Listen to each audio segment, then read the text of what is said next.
Okay, so this is lecture 4 on acid basis and salt. तो हम लोगों ने एसिड पढ़ लिया, बेसिस पढ़ लिया, इंडिकेटर्स पढ़ लिए। दिस इज़ नाउ जो लास्ट आपका टॉपिक है हेडिंग का, टाइटल का, दैट इज़ सॉल्ट्स। तो सॉल्ट्स के बारे में हम पढ़ेंगे।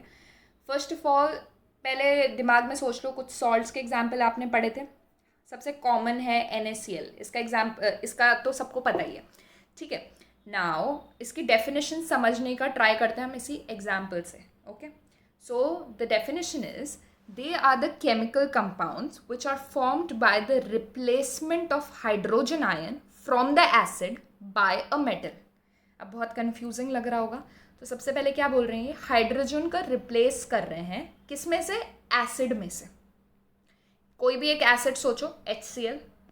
अब क्या बोल रहे हैं ये कि अगर हम कोई एसिड लें और उसमें हम हाइड्रोजन को रिप्लेस कर दें किसी मेटल से, कोई भी मेटल बोलो, Na। Na एक मेटल है, तो इसको हटा के Na लगा दो, मतलब NaCl, तो बन गया सॉल्ट। समझ आ गया। तो डेफिनेशन क्या हुई कि अगर हम किसी एसिड के H को रिप्लेस कर दें किससे, मेटल से, तो हमें क्या ऑब्टेन होता है, salt. And that is the definition. Alright, अब सॉल्ट ऑब्टेन करने के दो प्रोसेसेस हैं। जितनी भी रिएक्शंस होती हैं जनरली उसके दो प्रोसेसेस होते हैं। First is your single displacement reaction. Single displacement देखो, अगर मैं किसी भी एसिड को मेटल के साथ रिएक्ट कर दूं तो आपके पास सॉल्ट और वाटर बन रहा है, ठीक है। और ये रिएक्शन कौन सी हो रही है, सिंगल डिस्प्लेसमेंट रिएक्शन ही तो हो रही है, because your sodium is more reactive than hydrogen, तो डिस्प्लेसमेंट रिएक्शन हो रही है। Okay, now next is your neutralisation reaction. ये तो हमने बहुत बार पढ़ा है। न्यूट्रलाइजेशन रिएक्शन क्या होता है कि acid plus base gives you salt and water, यही होता है न्यूट्रलाइजेशन रिएक्शन। तो कुछ भी बोलो, कोई भी एक एसिड बोलो, HCl बोल दिया, बेस NaOH बोल दिया, तो ये क्या देता है आपको, ये देता है आपको अगेन NaCl, और साथ में आपको क्या दे देता है, वाटर। ठीक है, तो न्यूट्रलाइजेशन की तो आप बहुत सारी रिएक्शंस दे सकते हो। Now next comes the nature of salt. Nature का मतलब वही होता है कि एसिडिक है कि बेसिक है कि न्यूट्रल है। अब ऐसा नहीं है कि हर जो आपका सॉल्ट होता है वो न्यूट्रल हो, ये गलत फहमी है लोगों की, जो सॉल्ट है वो न्यूट्रल होता है, नहीं नहीं नहीं, ठीक है। जो कॉमन सॉल्ट होता है वो न्यूट्रल होता है। एनीवे, हम पता कैसे करेंगे कि किसी का नेचर क्या है, किसी सॉल्ट का नेचर क्या है। तो देखो, एसिडिक और बेस, एसिडिक, बेसिक और न्यूट्रल हो सकता है नेचर। अब देखो, जो भी आपका सॉल्ट है NaCl, उसका एक पार्ट तो किसी बेस में से आता है और एक पार्ट एसिड में से आता है, ठीक है। याद रखो, जब सॉल्ट बनता है तो एक पार्ट उसका एसिड में से आता है, एक पार्ट बेस में से आता है, ठीक है। अगर वो स्ट्रॉन्ग एसिड और वीक बेस का बना हुआ है, स्ट्रॉन्ग एसिड और वीक बेस का बना हुआ है, तो सॉल्ट कैसा होगा, एसिडिक ज़्यादा है ना, तो कैसा बनेगा, एसिडिक सॉल्ट बनेगा। कैसा बनेगा, एसिडिक सॉल्ट, ठीक है। अगर आप वीक एसिड और स्ट्रॉन्ग बेस लो, बेस क्या है, स्ट्रॉन्ग, तो बेसिक सॉल्ट बनेगा, BS। ओके, अगर आप स्ट्रॉन्ग एसिड और स्ट्रॉन्ग बेस लो, दोनों स्ट्रॉन्ग लो, तो कैसा बनेगा, न्यूट्रल, ठीक है, न्यूट्रल। और वीक ही एसिड और वीक बेस लो तो कैसा बनेगा, अगेन न्यूट्रल। समझ आ गया। तो ये सारी कंडीशंस पॉसिबल है, strong acid weak base, weak acid strong base, दोनों स्ट्रॉन्ग दोनों वीक। ओके, ठीक है। अब इसको देखते हैं कि ऐसे दिमाग में थोड़ी आएगा कि कौन सा एसिड है, स्ट्रॉन्ग है, कौन सा बेस है। इसके लिए क्या करना पड़ेगा, लेक्चर 1 पे जाना पड़ेगा, याद करना पड़ेगा कि स्ट्रॉन्ग एसिड और वीक एसिड क्या है। फिर लेक्चर 2 पे जाके स्ट्रॉन्ग बेस वीक बेस कौन सा है, ठीक है। तो ये याद करोगे तभी सॉल्व कर पाओगे कि सॉल्ट का नेचर क्या है। हम अभी कुछ एग्जाम्पल्स इधर देख लेते हैं। तो देखो, नेचर पता करने के लिए आपको जो प्रोसेस आना चाहिए, इट इज़ हाइड्रोलिसिस। हाइड्रोलिसिस क्या होता है, एडिशन ऑफ वाटर, किसी चीज़ में पानी को ऐड करना इज हाइड्रोलिसिस। तो हम हाइड्रोलिसिस करके देखेंगे। हाइड्रोलिसिस से हमें कॉरस्पॉन्डिंग एसिड और बेस पता चल जाएगा कि जो गिवन सॉल्ट है वो कौन सा एसिड और कौन से बेस से बना हुआ है, और फिर हम आइडेंटिफाई कर लेंगे। ओके, तो मैं 2-3 एग्जाम्पल्स एकदम डिटेल में करती हूँ।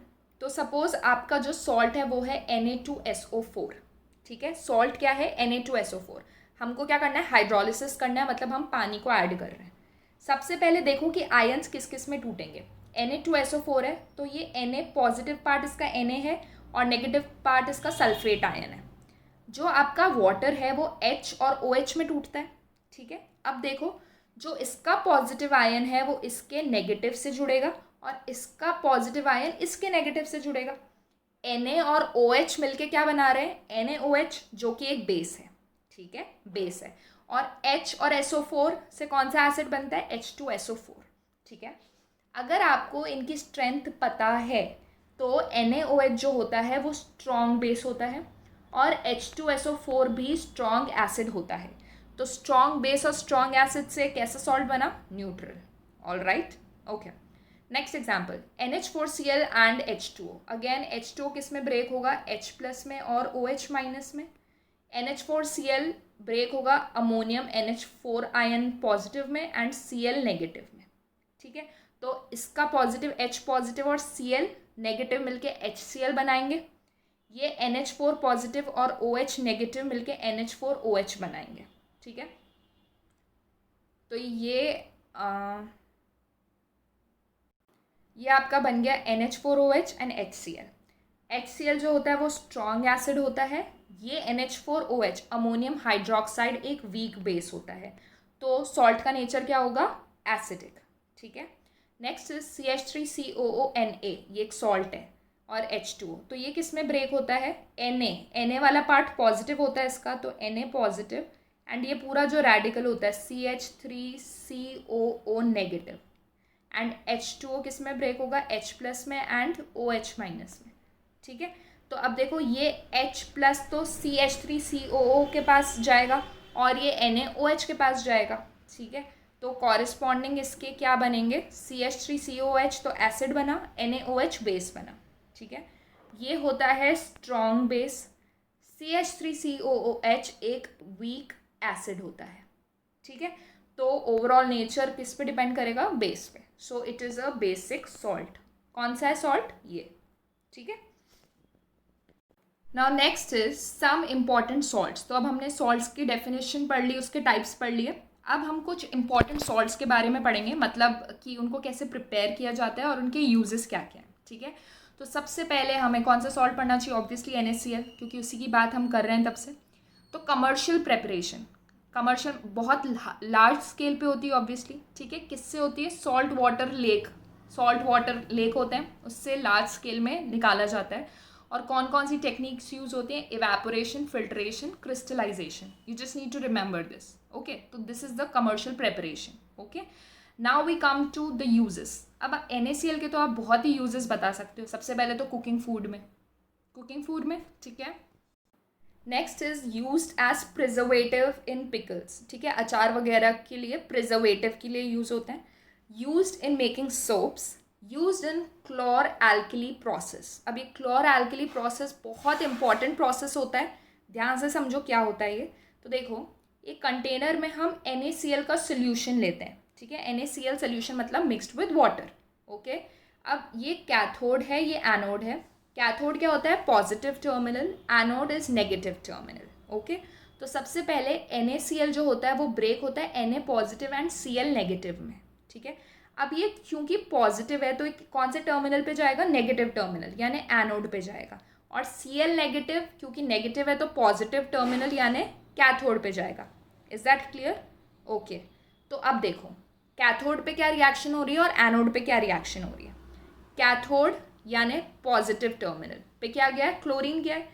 तो Cl माइनस स्टेबल नहीं होता है, तो ऐसे दो Cl माइनस मिलके क्या बना देंगे, Cl2 बना देंगे, ठीक है, Cl2।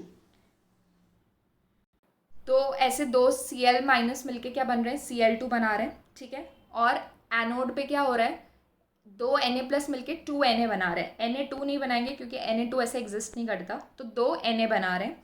अब Na क्या करता है, सोडियम पानी के साथ मिलकर NaOH बना देता है, ठीक है। तो इस प्रोसेस से हमको क्या मिल गया, क्लोरीन भी मिल गया और NaOH मिल गया। तो इसीलिए इसका नाम देखो क्या है, क्लोर एल्किली प्रोसेस। क्लोर क्या है, क्लोरीन मिल रहा है, और एल्किली क्या है, वाटर सोल्यूबल बेस जो कि है NaOH, ठीक है। So this is chlor alkali process. तो इससे जो हमें NaOH मिला है उसके यूजेस क्या है, सोप्स और डिटर्जेंट्स में यूज़ आता है, ओर्स को प्योरीफाई करने में यूज़ आता है। अब ये ओर्स वगैरह क्या होते हैं ये आगे के लेक्चर्स में आप पढ़ोगे। एंड ऑयल रिफाइनिंग में यूज़ होता है। क्लोरीन HCl के प्रोडक्शन में, ड्राई क्लीनिंग में, making of PVC and CFC, ठीक है, इन सब में काम आता है. All right. The next important salt is washing soda. सुना हुआ है वॉशिंग सोडा. इसका फॉर्मूला क्या होता है? Na2CO3. ठीक है, सोडियम कार्बोनेट डॉट 10H2. इसको कैसे पढ़ते हो आप? डेकाहाइड्रेट. Sodium carbonate decahydrate. अब ये डॉट 10H2 होता क्या है? इसको हम बोलते हैं वाटर ऑफ क्रिस्टलाइजेशन. मतलब ये क्या करता है? सॉल्ट को क्रिस्टल वाली शेप देता है. जैसे NaCl है ना, आपके छोटे छोटे क्रिस्टल फॉर्म में होते हैं. ठीक है, उसके साथ तो वाटर ऑफ क्रिस्टलाइजेशन नहीं लगता, फिर भी होते हैं वो. तो देखो, अगर कोई salt normally without water of crystallisation है तो वो किसी भी शेप में हो सकता है, वो क्रिस्टल शेप में भी हो सकता है. बट अगर किसी में ये वाटर ऑफ क्रिस्टलाइजेशन लग गया तो 100% वो सॉलिड स्टेट मतलब क्रिस्टल फॉर्म में ही होगा. ठीक है, अब इसका प्रेपरेशन देख लेते हैं. ये पूरा लर्न करने वाला पार्ट है अब. ठीक है, NaCl से प्रिपेयर होता है ये. NaCl में क्या करते हो आप? पानी मिलाओगे, NH3 यानी अमोनिया और कार्बन डाइऑक्साइड, ये सब मिलाओगे तो आपको मिलेगा NaHCO3. NaHCO3 मतलब सोडियम बाइकार्बोनेट और साथ में अमोनियम क्लोराइड मिलेगा. This is first step. अभी तक आपको मिला नहीं है आपका सॉल्ट. अब क्या करोगे? इस NaHCO3 को आप जब हीट करोगे, यानी इसका जब डीकॉम्पोजिशन रिएक्शन होगा, तो आपको मिलेगा Na2CO3 साथ में कार्बन डाइऑक्साइड एंड वाटर. अब ये जो आपको Na2CO3 मिला है, ये वाटर के साथ कंबाइन होके Na2CO3.10H2 बनाएगा. So this is the preparation. You have to learn it. Okay, इसका यूजेस क्या क्या है? वॉशिंग क्लोथ्स में. ठीक है, वॉशिंग सोडा है. Used for removing permanent hardness of water. ये मैं नेक्स्ट लेक्चर में परमानेंट हार्डनेस और नॉर्मल हार्डनेस वाले क्वेश्चंस करवाऊंगी. ठीक है. Then use in making soap paper soap के प्रोडक्शन में यूज़ आता है ये. Okay, next is your baking soda. अभी जो फर्स्ट प्रोसेस में आपको सोडियम बाइकार्बोनेट मिली थी, that is only baking soda. सुना हुआ है बेकिंग सोडा का नाम. इसका प्रेपरेशन कैसे है? जो उसका फर्स्ट स्टेप था वो इसका प्रेपरेशन है. ठीक है, NaCl plus H2O plus NH3 plus CO2 will give you this and this. ठीक है, अब ये जो बेकिंग सोडा है ये बेकिंग पाउडर बनाने में यूज़ होता है. ठीक है, जो खाने में आप उसमें फ्लफीनेस बढ़ाने के लिए लाते हो केक्स वगैरह में. ठीक है, तो उसमें बेकिंग सोडा नहीं यूज़ करते डायरेक्टली, बेकिंग पाउडर यूज़ करते हैं. तो क्या करते हैं? बेकिंग सोडा में आप थोड़ा सा टार्टारिक एसिड अगर डाल दो तो बेकिंग पाउडर बन जाता है. Okay, now this baking soda is also use in the preparation of washing soda. ठीक है, वॉशिंग सोडा की प्रेपरेशन में यूज़ हुआ था ना लास्ट में. इसी स्टेप से तो हम आगे गए थे, इसको डीकम्पोज किया था और फिर पानी के साथ ऐड किया था. तो ये भी तो एक इसका यूज़ हो गया. ठीक है, used as an anti acid to cure acidity. जैसे इनो वगैरह आप पीते हो. ठीक है, तो उसमें यही सब होता है baking soda. Okay, next is bleaching powder. ये भी सुना हुआ है ब्लीच करने के लिए. इसका फॉर्मूला होता है CaOCl2, calcium oxy chloride. Calcium chloride तो सुनाई हुई है. ये ऑक्सीजन लग गया तो कैल्शियम ऑक्सी क्लोराइड. ठीक है, इसका preparation is just one step. Calcium hydroxide को क्लोरीन के साथ जब मिलाओगे तो ये रिएक्शन होगी. ओके, इसके यूजेस क्या हैं? ब्लीचिंग कॉटन एंड लिनन, कपड़ों को ब्लीच करने के लिए. क्लोरोफॉर्म बनाने के लिए, क्लोरोफॉर्म का फॉर्मूला होता है CHCl3. ठीक है, used as an oxidising agent, oxidise करने के लिए. ये हमने रेडॉक्स रिएक्शन में पढ़ा है कि ऑक्सीडेशन क्या होता है. ठीक है, so this is bleaching powder. Next is POP, plaster of Paris. ये तो बहुत ही सुना हुआ है ना. तो हम ऑब्वियसली वही सारे सॉल्ट्स पढ़ रहे हैं जो बहुत ज़्यादा यूज़ आते हैं. तो इसका फॉर्मूला क्या होता है? POP का इसका फॉर्मूला होता है calcium sulphate dot half H2O. Calcium sulphate dot half H2O. तो इसको पढ़ते कैसे? Calcium sulphate hemihydrate. इसको कैसे बनाया जाता है? एक आता है कंपाउंड जिप्सम. ठीक है, जिप्सम का फॉर्मूला होता है calcium sulphate dot 2H2O. Calcium sulphate dot 2H2O. इसको जब आप हीट करते हो ना तो ये कैल्शियम सल्फेट हाफ H2O यानी ये चीज़ हेमीहाइड्रेट POP में टूट जाती है और साथ में आपको 1.5 वाटर मिल जाता है. तो देखो 2 किस में ब्रेक हो रहा है? 2 वाटर के मॉलिक्यूल हाफ में एंड 1.5 में. ठीक है, तो ये वाला तो POP मिल जाता है और ये नॉर्मल वाटर मिल जाता है. ओके, इसके यूजेस क्या हैं? बहुत सारे. Plaster making plaster of fractured bone. जो फ्रैक्चर आपके जो प्लास्टर बनता है वो किससे बनता है? POP से बनता है. Making chalks, decorate the ceilings. Fall ceiling लगती है ना POP की, डेकोरेटिव सारी. ठीक है, तो ये यूजेस हैं. Now the question of the day, जिसका आंसर कमेंट सेक्शन में लिखना है, वो है what is the nature of salt? Potassium sulphate. Nature बताना है इसका, वेदर इट्स एसिडिक, बेसिक और न्यूट्रल। ओके